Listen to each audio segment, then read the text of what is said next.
इस पीसीएस के study platform पे आप सभी का एक बार फिर से स्वागत है। तो जैसा कि आप सभी को मालूम है कि हम लोग ज्योग्राफी पढ़ रहे हैं, जिसमें हम लोगों ने काफ़ी अच्छे टॉपिक्स को कंप्लीट कर लिया है, जिसमें हमें बहुत सारे इंपॉर्टेंट फैक्ट्स मिले हैं जो हमारे एग्ज़ाम के लिए बहुत इंपॉर्टेंट हैं। तो आज उसी को कंटिन्यू करते हुए हम लोग एक टॉपिक पढ़ेंगे, ये भी बहुत इंपॉर्टेंट टॉपिक है। ठीक, तो इसको स्टार्ट करने से पहले मैं ये बता देती हूँ कि क्वेश्चन कैसे आ सकता है इसमें। देखिए, 2 तरीके से पूछा जा सकता है, या तो तट का नाम दे दिया जाए और आपसे राज्य पूछ लिए जाएँ ना, कि इस तट से संबंधित कौन-कौन से राज्य हैं, ठीक है? या तो ये दे दिया जाए, पहले टाइप का क्वेश्चन। दूसरे टाइप के क्वेश्चन में ये पूछ लिया जाए कि कौन से पूर्वी तट है, कौन से पश्चिमी तट हैं।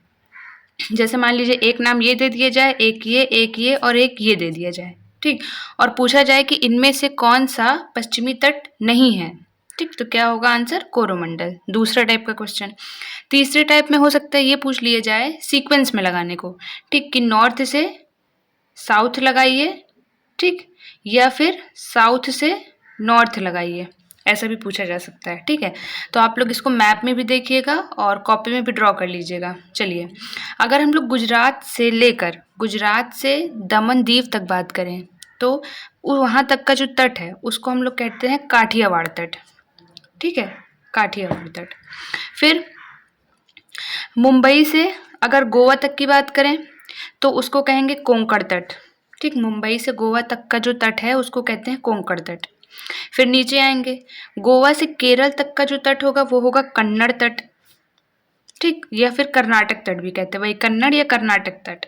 और केरल से लेके फिर कन्याकुमारी तक का जो तट है उसको कहते हैं मालाबार तट, ठीक है? तो इसको सीक्वेंस में अगर हम लोग लगाएंगे तो सबसे पहले आएगा काठियावाड़ तट, कोंकण तट, कन्नड़ या कर्नाटक तट और उसके बाद सबसे लास्ट में मालाबार तट, ठीक है? अब इस साइड चलते हैं। इस साइड देखिए, इस साइड क्या है कि स्वर्णरेखा नदी से महानदी तक का जो तट है उसको कहते हैं उत्कल तट, ठीक? तो ये भी पूछा जा सकता है कि उत्कल तट किन किन नदियों के बीच में स्थित है, तो स्वर्णरेखा और महानदी के बीच में। उसके बाद महानदी और गोदावरी के बीच का जो तट है उसको कहते हैं उत्तरी सरकार तट, ठीक? यहीं पे एक बिंदु है फॉल्स डीबी बिंदु, ठीक? तो इस फॉल्स डीबी बिंदु से ये केप कैमोरिन है और यहाँ पे फॉल्स डीबी, अगर आप लोगों ने हिस्ट्री पढ़ा होगा तो इस नाम से आप लोग वाकिफ होंगे, ठीक है? तो केप कैमोरिन और फॉल्स डीबी बिंदु, इनके बीच का जो तट है उसका नाम है कोरोमंडल। अब देखिए, आप लोग इसको और इसको लेके कंफ्यूज हो सकते हैं, क्योंकि ये भी का से है, ये भी का से है, ये भी का से है ना, काठियावाड़ है, कोंकण है, कन्नड़ है। तो ये कन्फ्यूजन हो सकती है कि जो सबसे लास्ट वाला होगा वो कोरोमंडल होगा, लेकिन नहीं, वो क्या है? मालाबार है, ठीक है? केरल का जो तट है वो मालाबार है और तमिलनाडु वाला जो तट है, जो आंध्र प्रदेश और वाला तट है, तमिलनाडु आंध्र प्रदेश वाला, वो कोरोमंडल तट है। तो अगर इसको हम लोग ऊपर से नीचे तक लगाएंगे तो सबसे पहले आएगा हमारा उत्कल तट, फिर उत्तरी सरकार तट और उसके बाद कोरोमंडल तट, ठीक है? तो ये हो गया हमारा तट। अब नेक्स्ट है घाटियाँ। घाटियाँ भी इंपॉर्टेंट है, अगर आप लोगों ने पीवाईक्यू सॉल्व किया होगा यूपी पीसीएस और आरओ का, तो आपको घाटियाँ से रिलेटेड क्वेश्चन मिले होंगे। तो अगर हम लोग यहाँ पे देखिए, घाटियों में वही क्या क्वेश्चन आएगा? राज्य से, कि कौन सी घाटी कहाँ पे स्थित है। तो कांगड़ा और कुल्लू, जिसको धौलाधर और पीर पांजाल कहा जाता है, हम लोग इसको डिस्कस कर चुके हैं। तो कांगड़ा और कुल्लू घाटी कहाँ पर है? हिमाचल प्रदेश में। भागीरथी घाटी हम लोगों ने देखा ना, गंगोत्री से जब गंगा निकलती है तो उसको भागीरथी के नाम से जाना जाता है। तो भागीरथी घाटी कहाँ पर है? गंगोत्री के पास। मंदाकिनी घाटी कहाँ पर है? केदारनाथ के पास। नेलांग घाटी उत्तराखंड। मूर्खा घाटी लद्दाख। जुकू घाटी नागालैंड।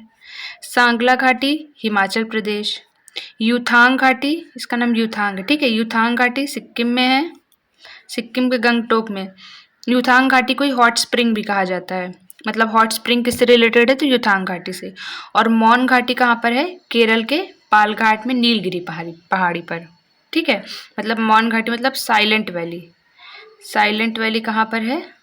तो साइलेंट वैली है केरला में, ठीक है? इसको ध्यान रखिएगा। अच्छा, तो ये हो गई हमारी घाटियाँ, इसको भी नोट कर लीजिएगा। अब चलते हैं हिमनद पे। तो हिमनद से भी 2 तरीके से क्वेश्चन आ सकता है, या तो सीक्वेंस में लगाने को आ जाएगा या तो राज्य पूछ लेगा। तो अगर हम लोग हिमनद की बात करें तो देखिए, बाल्टोरो, बियाफो और हिस्पारा, ये सियाचिन, द्रांग द्रोंग, ठीक है, ये दोनों हैं जम्मू कश्मीर और लद्दाख में। तो अगर इन दोनों की इसकी बात करें, हिस्पारा वाली, तो ये कहाँ पर है? जम्मू कश्मीर में, और बाकी ऊपर वाले सब कहाँ पर है? लद्दाख में। ठीक। अब अगर हम लोग उत्तराखंड में आएंगे तो उत्तराखंड में आपको कई सारे देखने को मिलेंगे हिमनद। देखिए, गंगोत्री, यमुनोत्री, मिलाम, पिंडारी और सतोपत। ठीक है, ये हो गया। जेमू ग्लेशियर कहाँ पर है? सिक्किम में। तो ऐसे आप लोग भी मैप बना के उसको कर सकते हैं। अब देखिए, यहाँ पे कुछ दिए हुए हैं हिमनद, ठीक, जो कि काराकोरम पर्वत श्रेणी के भाग हैं। इनको हमें सीक्वेंस में लगाना है। सीक्वेंस का मतलब है पूर्व से पश्चिम या पश्चिम से पूर्व। तो सबसे पहले है बाटुरो या बाटुरा, हिस्पर, बियाफो, बाल्टोर। देखिए, इन दोनों में डिफरेंस है।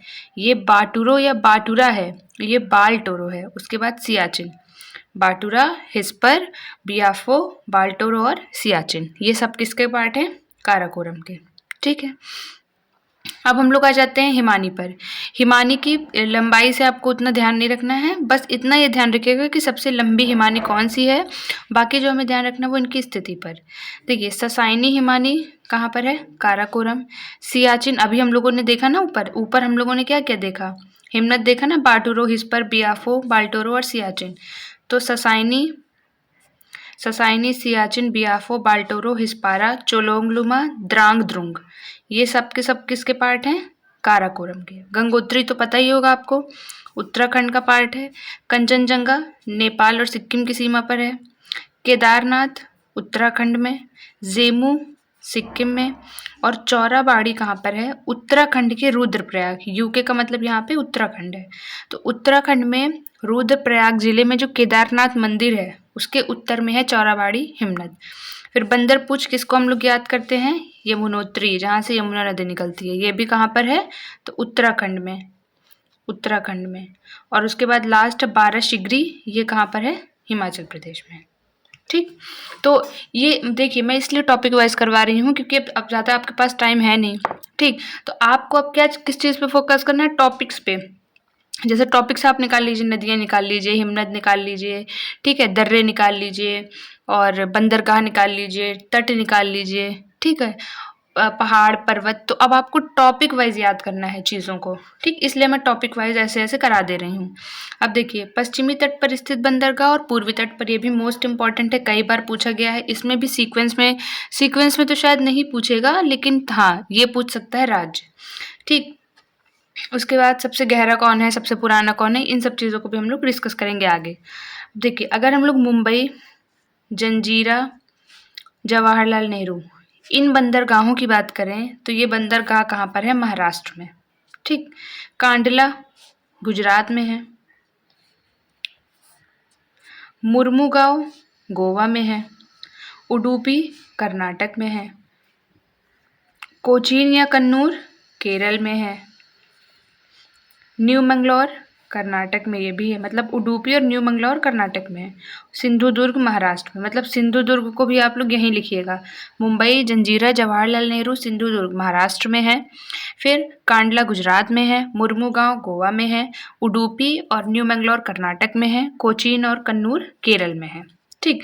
तो कभी कभी ऐसे पूछ लेगा कि पश्चिमी तट पर कौन कौन से बंदरगाह हैं या पूर्वी तट पर कौन कौन से बंदरगाह हैं। ठीक। जैसे मान लीजिए, ये एक नाम इसने जंजीरा दे दिया, कांडला दे दिया, न्यू मंगलौर दे दिया और उडुपी दे दिया। ठीक है, मुर्मुगांव दे दिया। ठीक, 3 नाम, मतलब 3 नाम इधर से दे दिया उसने।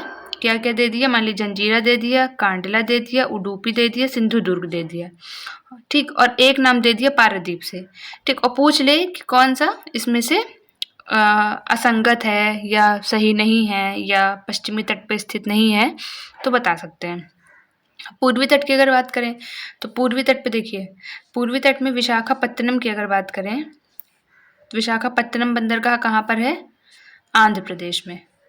हल्दिया पश्चिम बंगाल, पारादीप उड़ीसा, एन्नोर और तूतीकोरिन तमिलनाडु, और नागरकोइल, ये तो इम्पॉर्टेंट, ये तो बहुत बार पूछा गया है। नागरकोइल भी कहाँ पर है? तमिलनाडु में।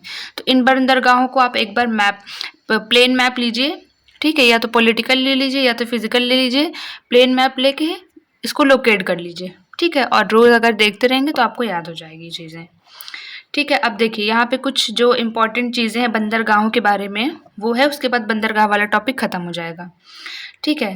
देखिए जो मुंबई बंदरगाह है, मुंबई बंदरगाह वो पश्चिमी तट का सबसे बड़ा बंदरगाह है, ठीक। तो अगर ये आपसे पूछा जाए, ठीक है, मान लीजिए पश्चिमी तट के 4 बंदरगाहों के नाम दे दिए जाएँ और पूछा जाए कि इसमें से सबसे बड़ा बंदरगाह कौन सा है, तो मुंबई बंदरगाह। और इसकी एक और क्या खासियत है कि ये प्राकृतिक बंदरगाह है, ठीक है। इसको भारत का प्रवेश द्वार कहा जाता है और भारत का सबसे ज़्यादा व्यापार इसी बंदरगाह से होता है, ठीक है। किस बंदरगाह से? मुंबई बंदरगाह से। आगे नेक्स्ट है जो हम लोगों ने पढ़ा था ना, जवाहरलाल नेहरू बंदरगाह, ये वाला यहाँ पे देखिए लिखा है ना, जवाहरलाल नेहरू बंदरगाह।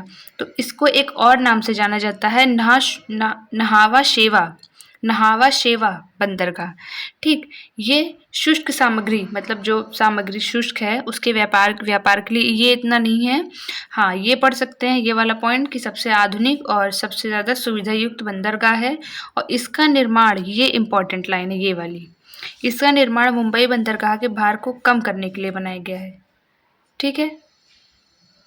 मुंबई बंदरगाह के भार को कम करने के लिए इसको बनाया गया है। फिर नेक्स्ट जो है वो कोच्चि बंदरगाह है, ये भी प्राकृतिक बंदरगाह है, ठीक। और ये पश्चिमी तट का सर्वश्रेष्ठ बंदरगाह इसको माना गया है, ठीक है। सब तो अगर पूछा जाए पश्चिमी तट का सबसे बड़ा बंदरगाह तो मुंबई बंदरगाह, और सबसे अच्छा सर्वश्रेष्ठ बंदरगाह कौन सा है तो वो कोच्चि बंदरगाह है। नेक्स्ट आगे चलते हैं, कोलकाता बंदरगाह। कोलकाता बंदरगाह पश्चिम बंगाल में है, हुगली नदी के किनारे, और कैसा बंदरगाह है? कृत्रिम। तो ये भी पूछा जाता है कि निम्नलिखित में से कौन से कृत्रिम बंदरगाह हैं या निम्नलिखित में से कौन से प्राकृतिक बंदरगाह हैं। तो याद रखिएगा मुंबई वाला प्राकृतिक है, चेन्नई वाला भी क्या था? प्राकृतिक था। चेन्नई वाला भी, मतलब कोच्चि वाला भी प्राकृतिक था, लेकिन कोलकाता वाला जो है वो कृत्रिम है, ठीक है।